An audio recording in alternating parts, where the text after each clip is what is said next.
দেওয়ার প্রেক্ষিতে উনি আসলে মামলা করার কোনো সুযোগ আছে বলে আমার জানা নেই।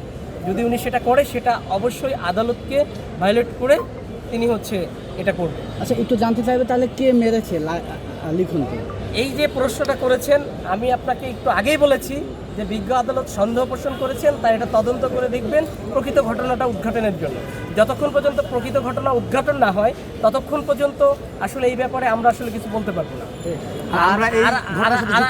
আর একটা বিষয়, মামুন অলরেডি বলেছে যে এই ঘটনার সাথে আমি যুক্ত না, আমি নির্দোষ। এটা আপনারা বারবার শুনেছেন, সকাল থেকে শুনছেন, মিডিয়াতেও চলে আসছে অলরেডি।